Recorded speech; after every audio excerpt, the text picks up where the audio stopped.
The foreclosure headlines have already hit. People are talking about waves of foreclosures that are going to hit the market. But what does that really mean for you if you're trying to find a more affordable home? Well, today we're going to be going over the numbers and I'll be explaining what this wave of foreclosures that the media is reporting actually really means for you right now. CNBC comes out with this article that says mortgage services brace for fallout as COVID bailout comes to an end. And they have now extended the bailout plan one more time. Now, granted, this has been one of those things that have been kicking down the can. They just keep kicking it down the road. And now I know this is a really good plan for somebody that is having financial hardship, but it's also caused a big problem with the supply of homes that would have been on the market normally because these people would have not been able to pay for their home, so they would have put their house on the market, and now we have a decreased supply. There's many other factors as well, but this is definitely one of the reasons why we don't have a supply of homes like we normally would, and that caused the huge increase of home prices through the past year and a half. At the beginning of the forbearance plan, there was about 7.2 million people that participated in it, and that represented about 14% of homeowners throughout the United States.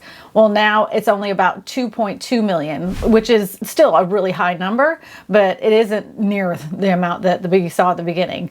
And I will admittedly say that at the beginning of the pandemic, when I saw those original numbers, I'm like, holy cow, this is bad. And I thought we were going to see a lot more foreclosures hitting the market and home prices dropping. And I happen to be very freaking wrong about that. But I wasn't the only one. Susie Orman said it as well. So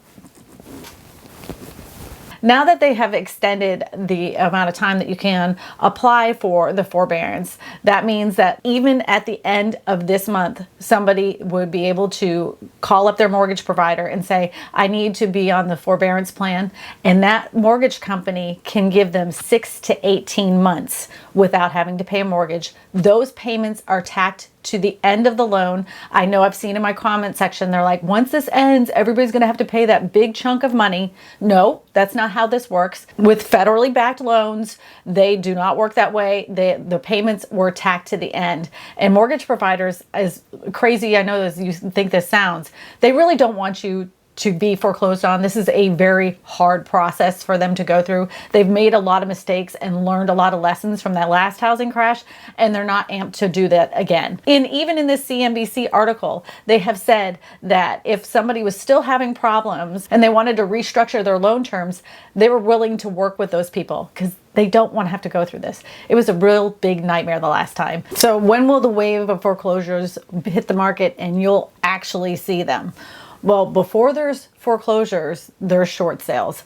And that's what I would start doing if you're in this process of trying to find a home and you want a deal. I would start really looking at all those big websites and just type in short sale. Click that first. And when you start seeing like just a couple, and then there's 10, then there's 20, then you know that all of a sudden the market is now shifting in your favor and you can start getting some deals on buying a house. These are people that are already in financial distress and they're willing to work with you. Now, the process of a short sale is just not short because it does take a lot longer to close on these specific types of homes. If you are dealing with a home seller that is in the short sale process, ask them what the bank has said and if they've turned in all of their documents back to the bank and if the short sale has been approved. If you've gotten to that point, you're going to be a lot easier to get through that whole short sale process and have your loan approved to purchase that home. I would definitely consider working with a real estate agent that is fluent and understands the short sale process, because us as real estate agents know that have been through this before. You spend a lot of time on the phone with those banks to try to get these houses closed for you and the seller. It is a better way for a homeowner to let go of a property if it does happen to be in a short sale process, but it's not going to be as bad as it was in 2008 because there has been such an increase in equity throughout the market. Now, the people that short sale first are probably going to win quicker, and most likely a lot of those people may not even have to short sale at all because of the fact that they have gained so much equity. But in some cases you are going to see a lot more short sales hit the market first before you ever see any kind of wave of foreclosures. So one practice that was eliminated during the pandemic was something called love letters.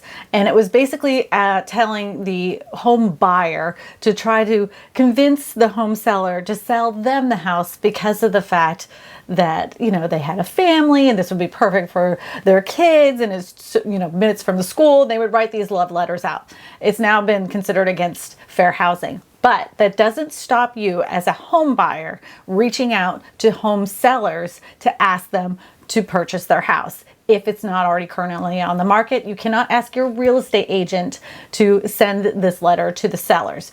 But if you happen to go into your local area and see that pre-foreclosure, you can write out a letter to these home sellers so they don't even have to go through that process. You could actually be helping people get out of their houses before they are underwater altogether.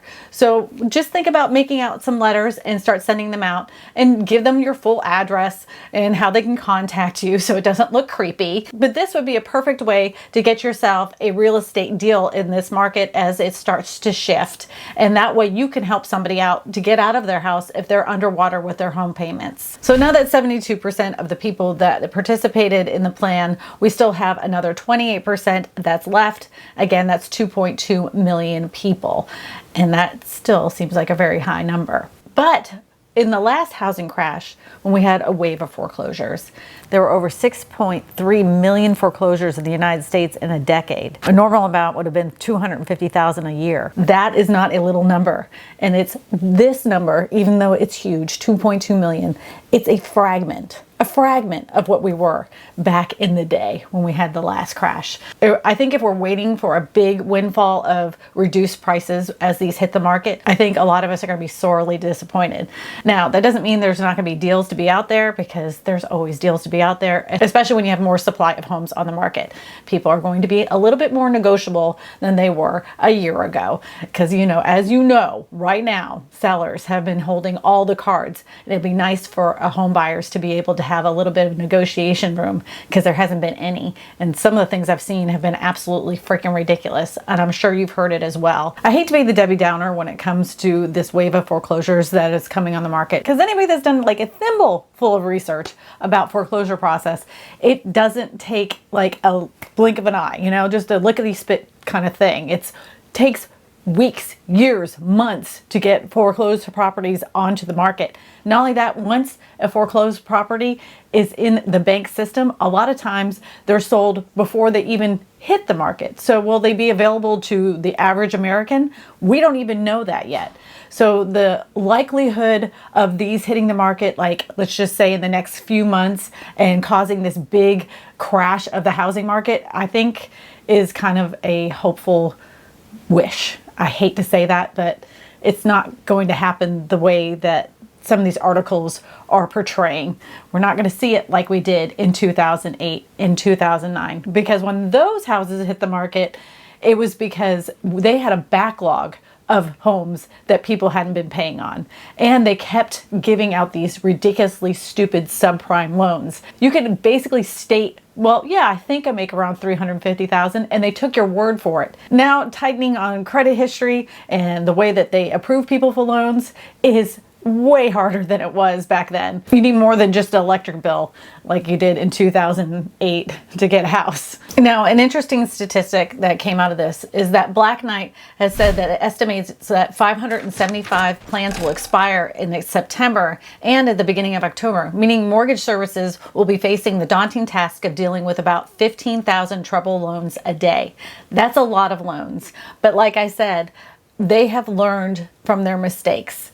Even though there's going to be a lot of backlog of these houses, they've learned how to process some of these loans and how to work with homeowners when they've gotten to this point. And they're not in the business to try to foreclose. They really don't want to do that because it costs them a lot of money. And thankfully so, because that's going to help maintain some of the levels of the cost of houses. But that doesn't really help you if you're actually trying to purchase an affordable home right this very moment. But there is some things you can do. And I've mentioned this in previous videos. So I don't know if you guys have ever seen the website called HUDHomestore.com. It is a website that has foreclosed properties, and once they put them on the market, they're not given out to investors first. And they'll put them on the market for like 10 days before an investor can ever make an offer on it. So you get first dibs on it, and it doesn't cost you anything extra. You do have to work with a HUD approved real estate agent, but almost every single big chain has HUD approved real estate agents. The second thing you can do is you can look on other foreclosure sites instead of the big ones that you see on the internet. Another company you may want to check out is foreclosure.com that has foreclosures that you do not see on the big websites. And I'll actually put a link in the description for that. There is a monthly fee, but I was able to get you guys a little bit of a discount on those monthly fees. And the first 7 days are free. So if you find a house within the first 7 days, kudos to you. The other thing you can do is you can actually talk to some other local banks and see if they have any foreclosures that are coming up. You can kind of get in close with them and just say, you know, that you're looking for a house and that you have the money available. This would be really good if you are a cash buyer, much more than it would be if you are somebody that's trying to get a loan. But if you have a great relationship with a local bank, maybe they'll be willing to tell you what's coming on the market. Now, here's a really good tip if you are looking for more foreclosures, and that is to work with an agency that does nothing but foreclosures. We have several here in our area, and that brokerage is solely just foreclosures. And they could be HUD foreclosures, they could be just bank foreclosures, there can be REO properties. Get with those people first. Work with those agents if you haven't gotten one already, so that way you can know which ones are hitting the market like as soon as they hit the market, and you can be the first in line to get yourself a good deal. Not only that, the people that work in that office know how to work with those banks directly, so you're more likely to have that done and approved a lot quicker than you would if you were working with an agent that doesn't understand foreclosed properties. Some other good news that's come out since all of this has started with the increase of home prices is that just recently we're starting to see a little bit more of an uptick of supply of homes that have hit the market. And it doesn't seem to be as much of a buying frenzy as it was, let's just say, 3 months ago. And with that, the interest rates are still wicked low. In some cases, they're under 3%. I saw the other day at like 2.7%. So if you're on the fence of buying a house and you happen to find one that you absolutely love at 2.7%, I mean, that's like record lows. I don't even have that. I probably should refinance. Oh, and refinancing is down right now because of the fact that, you know, everybody refinanced before. And if you haven't refinanced yet and you were thinking about doing it, this would be a great time to do that. Get your paperwork together, get them all together and get yourself refinanced. The rates are too good not to. Now, I know if you've been looking for an affordable house for quite some time, these headlines can be extremely exciting, but we have a long way to go before we make housing more affordable. To watch more videos on some of the ways that I've come up with to solve the affordable housing crisis, go ahead and click this video right here. My name is Christina Smallhorn, your real estate whisperer, and I tell you all this because good real estate information matters.